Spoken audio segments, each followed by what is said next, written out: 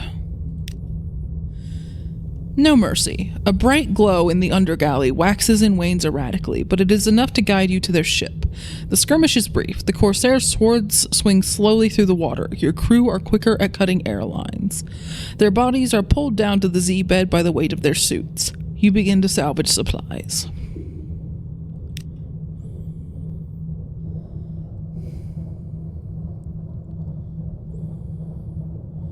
Okay, I remember that going through this stuff would damage your hull. But usually there's like a break in it.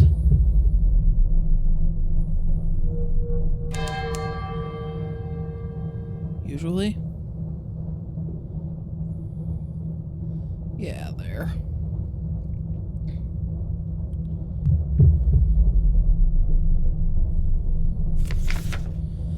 A wreck. The wreck waits below, a dark shape in dark water. What caused it to sink? Does anything salvageable remain? The wreck is recent, and rhythmic knocking from within indicates someone is alive down there. Not likely to work, but we can try. Burial by Z. You and several crew don diving suits and hurry to help. As you try to clear a safe path to the survivor, though, his struggles grow frenzied. By the time you reach him, he has foolishly consumed the last of his air. There is nothing to retrieve except his remains and last belongings. Elementable relic, supplies, a little bit of terror. And as you can see, the game does give you a fair bit of warning. The screen will start flashing. However, it's important to note that your oxygen will go down while that animation is happening, and you can't just immediately go back down again. Like, your oxygen takes a second to come back. They do not appear to be hostile.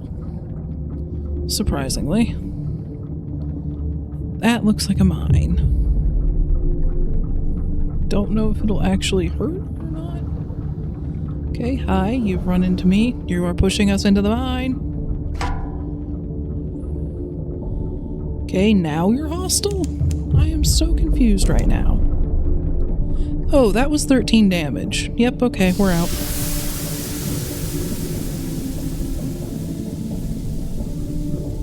Sometime today.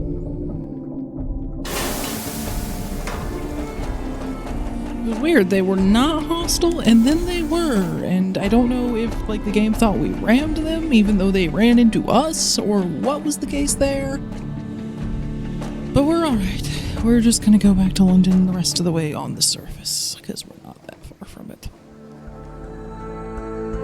May as well talk to the Dark Speckled Admiral, although we're not going to be able to do much here. Have the strategic information. He's hard to read with those glasses, but he reads the summary intently. Satisfactory, he says at last. Eminently satisfactory, actually. Good work. Take this for your trouble. Let's see where he wants us to go next. Chapel of Lights. Yep, okay. We're vaguely heading in that direction anyway. And we can't take any more right now, which is a freaking shame. We need to go get rid of this mushroom wine. Lodgings. Read the morning papers.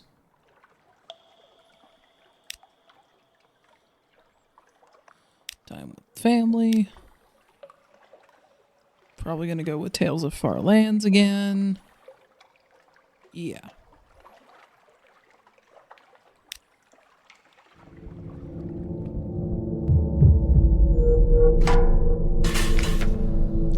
Low Barnet, a sunken church with docking ports. Sediment has built up against the lower walls, and long ago choked neglected crypts and crooked tombstones. The interior is sealed, yet the deep peals of a tower's bell can be felt even through the submarine hull. Explore the church. What goes on here? What brings its congregation together? There is no pulpit. The organ has bent, broken pipes, but Low Barnet is still a house of worship of a sort. Groups of sailors gather in the aisles. The choir benches are clean, the face a makeshift stage. Lantern-eyed fish pass behind the colorful windows of stained glass. The door to the bell tower is guarded by two burly vergers. The tridents are a nice touch. The congregation is gathered before the altar. A sermon, but there seem to be two preachers. A competition is in progress. A voluble visitor tells of the Sideways Regiment, a plunderous legion of trained crabs. First, they present a mighty collective shell. Then comes the onslaught of 1,000 nippers. Why, I only escaped thanks to a timely cloud of ink from my squid, which I befriended for precisely such an occasion. The unlikely story wins the acclaim of the congregation, whilst her rival slumps disappointed. The visitor waves her top hat and proceeds to the bell tower. Its door closes behind her. What kind of contest is won by nonsensical lies about crabs? You approach an apprehensive seaman who is staring into the distance, perhaps imagining the marching ranks of crustaceans. You ask what happened here. The competition? The best story wins. Captain says it's on the delivery, but you need a fine yarn to spin too. When you inquire about the winner's reward, his gaze turns wistful. If they're lucky, they get taken up. Wish I had a story to tell. Can we follow her into the bell tower? I feel like that's not going to happen. Okay, yeah, we're not allowed in. Surprise, surprise. Chimes. A few souls linger, gazing at the closed doors of the bell tower. You have just turned away when you hear the sonorous bong of the bell within. Its peals repeat every few seconds, before becoming abruptly muffled, then finally silent. An excited murmur runs through the congregation. Although you keep an eye on the bell tower door, the winner does not emerge. Trade stories with the congregation. Your appearance and bearing attract attention. They are eager for new tales. At Low Barnet, everyday animosities are set aside in the pursuit of a fine tale. Conite traders mingle with Royal Navy deserters, rum-addled pirates, and rubbery men. There's an air of anticipation and a tolerance for embellishment. So it seems like we can mostly only speak of undersea locations. So speak of Rosegate. Luxuriously rolled. You describe the gleaming cabinets of cigars, the impressions of far-flung places conjured by each puff, the uplifting bite of freshly cut grass under surface sun, the dark whiff of lightless cellars stacked with mushroom wine, the sweating savage scents of London's flesh pots. Your audience inhales in unison, savoring imaginary smoke. So we're trading our port reports here. Speak of wrack. If nothing else, you could warn them not to visit. You describe a city built from shipwrecks, a colossal tipsy tower lashed together by sentient weed. The weed commands the city's inhabitants to wreck more and build higher. The tower has already broken the surface and is extending towards the cavern roof. Only last week, it caught its first dirigible. They hit a bit harder than any of the stuff above with similar health. Yep, we're gonna board the wreck again. Okay, good freaking lord, what do we need to drop this time? We're dropping some of the supplies this time. Well, actually, yeah, we're dropping one supply. Because we gained a lot of supplies there. Ended up being too much, and our hull is in terrible shape, and I'm worried because I forgot to repair it last time we were in London, and we're just going with it now. Provide what we have promised. The tomb colonists of Venderbite have few pleasures remaining. Their home is an echoing palace of rare dust. Perhaps you can help a little. We'll provide wine and join the celebration. Hiatus, you are somewhere dark. Something happened. There are moths. What are all these things? What are all these things? Yeah, gained 5 terror, 2 lamentable relics, 1 outlandish artifact, 1 soothing copper long box, a tale of terror, 1 devil bone dice. We lost a crew. We need to not lose anymore. And yeah, obviously the mushroom wine. Okay. Yeah, we need crew when next time we're in London, and we need to get the hull repaired. Weak call for help. An emaciated man is slumped against a wall of the docks, sitting on a huge crate. He waves weakly at you. Oh, thank God, the dogged apprentice gasps. I don't know how long I've been here. It's been days, weeks since I ran out of money. I've got to get back to Rosegate beneath the waves. His crate rumbles beneath him. Please help me. If you had anything I could eat. Yeah, we have supplies. Here you go. The dogged apprentice springs up to embrace you but collapses onto the dock. After seeing him to a bunk, you check and double check that your crew has securely stored away his rumbling crate. Okay, we'd better get that back to Rosegate soon. Alright. Yeah, we do not have the hull space to pull that off. It'll replace 12 supplies with 12 tomb colonists who need to go to 3 different destinations. Yeah, no, we need a ship with more hold to make that work, I feel. Yeah, we're going to gather gossip. We're going to explore Vinderblight. Monumental ruins. The builders of this place worked with great slabs of Neathwall stone, carved with blank-eyed, unsmiling faces and blocky, stoic serpents. Search warily. The Neath is rarely gentle. Treat this place as enemy territory. Picnic. Creepers climb the shattered pyramid. An owl blinks at you from the idol's mouth. The undergrowth, a cave lizard munches decorously on a white cricket. This place seems peaceful. Rest a while.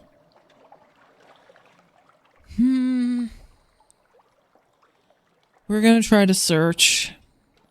Holy hell, we got it. You're not the first to come here. Someone left a long oak casket under a carpet of creepers. Gain some fuel. Cool. So checking her hold, we have some devil bone dice and some muter salt that honestly we're probably just going to have to sell if we can't find a use for, because again, we can't even just drop anything off at our house, which is annoying. Soothing Cooper long box, that needs to go to station 3. And then this guy that needs to go to Port Cecil. We could try to get the tomb colonists. Good freaking lord, I can't believe I'm doing this with so little hold, but they'd like to go to Corsair's Forest. Gators mourn the Corsair's Forest first, and 2 other destinations after that. Bring them all back and I'll remunerate you lavishly. The operator leans in and whispers, honestly, I don't mind if you bring back a different set entirely. Bandages are very forgiving, but a full dozen, please. Go up to Wither. Was it Wither we need? It was the Chapel of Lights that we need to go to, but we may as well hit Wither and Codex. Probably pick up some fuel in Mount Palmerston. And explore the town. We're trying the shredded jellyfish again. Jellyfish, the food of queens. Traces of its venom still remain, just enough to make your tongue tingle and alter your consciousness a touch. Your pulse accelerates, and odd thoughts sparkle in the forefront of your mind. Okay, we gain fragments if we manage that. That's nice.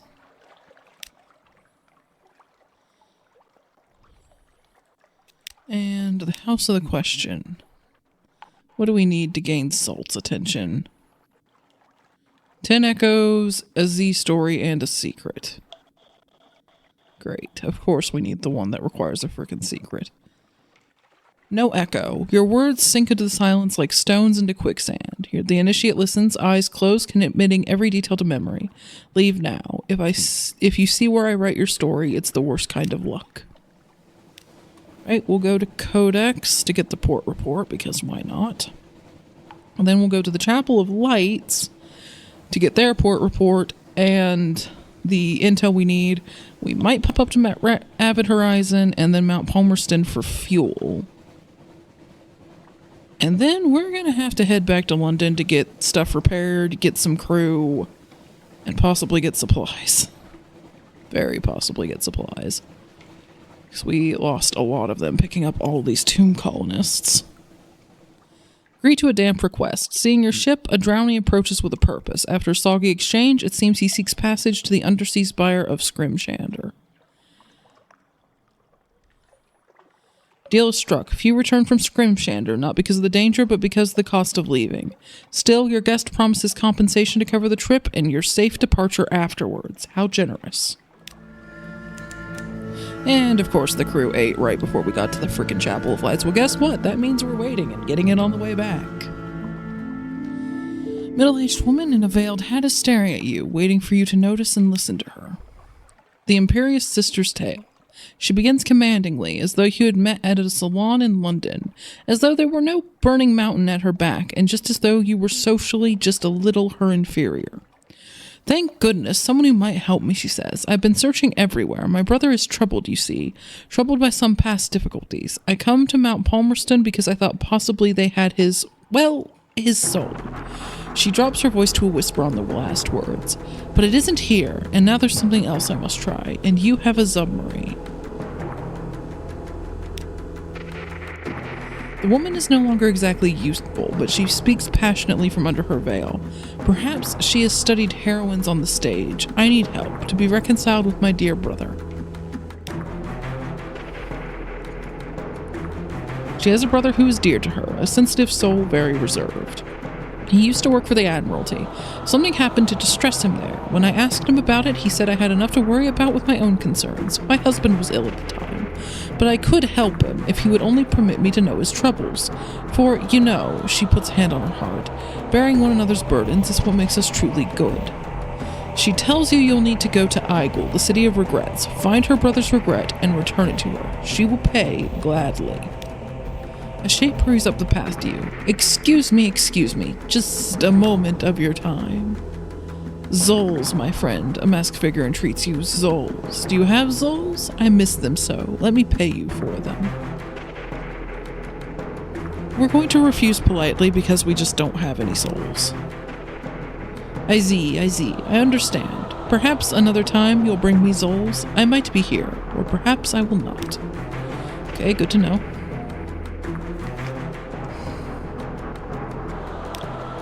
Buying supplies here is slightly more expensive than in London, but we're gonna buy 2 crates because we're very low, and then the rest of our space is going to fuel.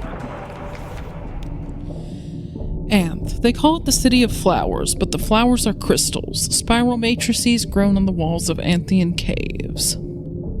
The inhabitants of Anth are at least partly crystal too. They call it going sharp, becoming more perfect and clearer and colder.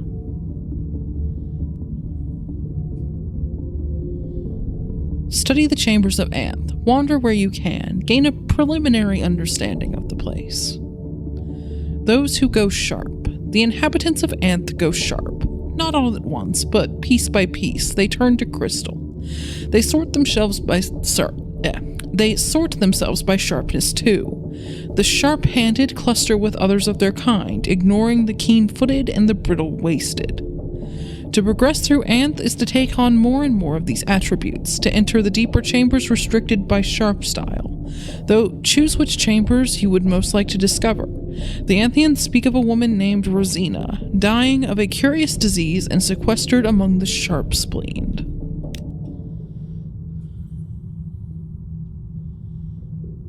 Okay, we're gathering the port record. Rumors and extrapolations. Access to Anth is restricted by type of sharpness. Those who are sharp in the ears do not necessarily mingle with the sharp-tongued. As for the inhabitants who are sharp throughout their full bodies, they don't circulate much. There is said to be a cavern, broad and shallow-floored, where the perfectly sharp grow old together. They aren't capable of anyone else's company anymore. At least, that's what you're told, and you can hardly go and ask. At any rate, they are more like growing crystals than people, slowly expanding and bonding with the rock. Learning and rumor. Consult the woman with the cubicle eyes. Learn how to accept the blessings that Anth offers. Determine what is best for yourself and whose companionship you seek in the bubble caverns. A woman gives advice to new Antheans. Her eyes are cubes of salt. She speaks of going sharp as a numbness, and as an awakening, as the loss of sensation and the beginning of insight. Some Antheans use other metaphors: clarity, dryness, regularity, and structure.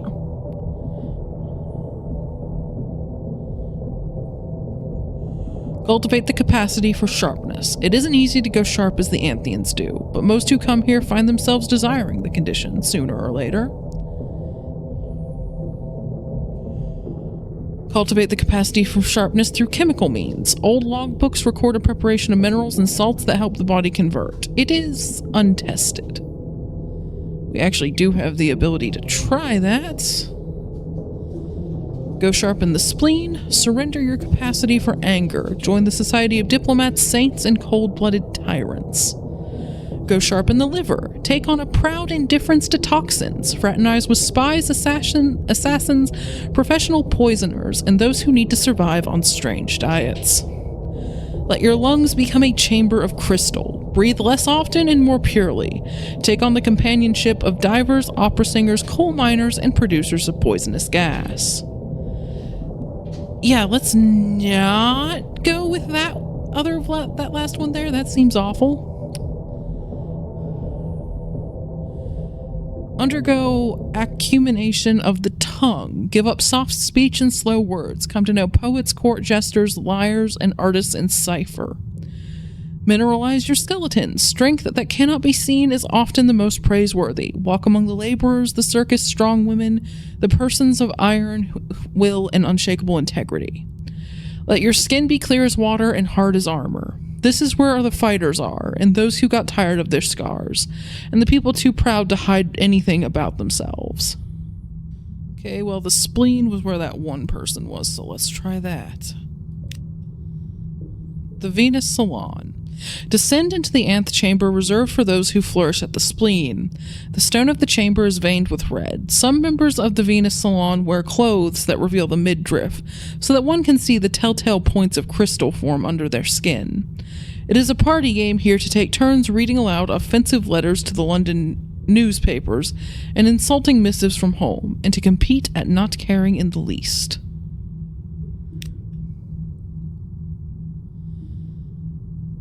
Okay, we can now visit Rosina. She is both healer and patient, convalescing in an ice bath among the sharp spleened. The Antheans speak of her often. The air gets chillier as you approach, and there are patches of frost on the walls. The cavern is crowded. In the center is a bathtub full of ice, in which sits a woman in an obvious state of illness. Several Antheans attend her, one with deft, clear fingers. Then there are a number of other people attending, who mostly talk among themselves, but sometimes turn to watch Rosina. Baked from within, Rosina is dying of animescence, the disease of the elder continent.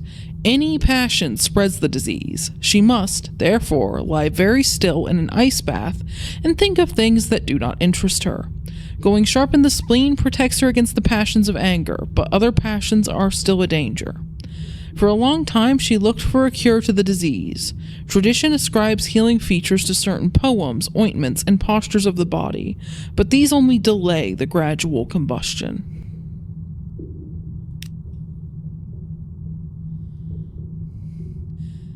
Speak to her of her choices and what she requires. She tells you her story. For a long time, she looked for cures of the body. I was certain the inhabitants of the outer continent would be able to correct what is wrong, she says.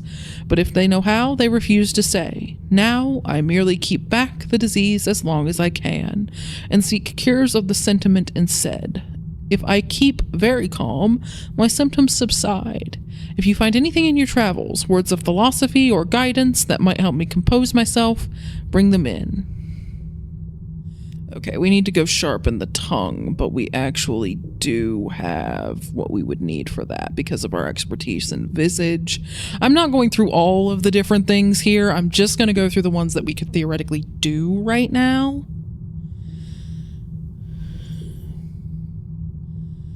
Let's see if we can figure out what the onlookers are for.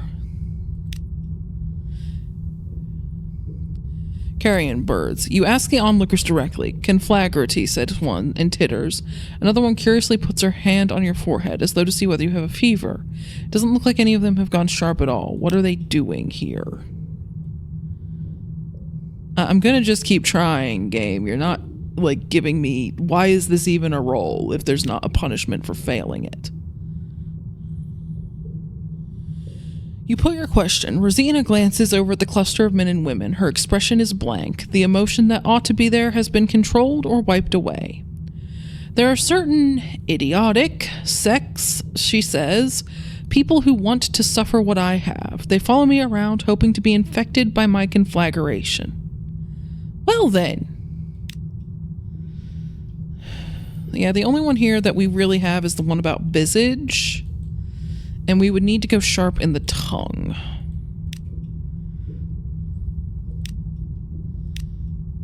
Let's see if we can cultivate the capacity for sharpness. It might be worth trying to increase our hearts, but 73% isn't bad. Nights of meditation. The environment is a help, but you must also prepare your mind and your will. Going sharp means giving up many sensations. And I believe it gets harder the longer you go. Yeah, now it's already down to 45% for the next one. Okay, we got lucky there. And got it. Okay, some of these are still saying locked. Do some of them take more capacity than others? Or is something else... Or do I need to go undergo another one? Let's see. Nth number of sharpness is 2. Nth number of sharpness is no more than 1. Okay, it's a little bit weird how that's phrased.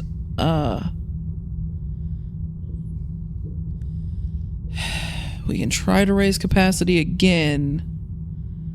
32% chance. I believe failing it increases terror, if I'm remembering right. And unless you really pump into hearts, you kind of just have to brute force it. Yep, gain 7 terror. We're going to go until we have about 40. Yeah, okay. We'll just come back here when we don't have horrific terror, and we are just going to brute force it from time to time. Because trying to raise hearts high enough to meaningfully impact it, yeah, not gonna happen for a very long time on this character. I could use the mute assault. Your cook is outraged. One of the tomb colonists has woken from his coffined rest and found his way to the stores. When the cook came across him, he had consumed a half wheel of cheese and an alarming quantity of suet. Return him to his dang hold. We've lost supplies. I forgot that was even a thing that could happen with them. We'll get to Gator's Morn soon.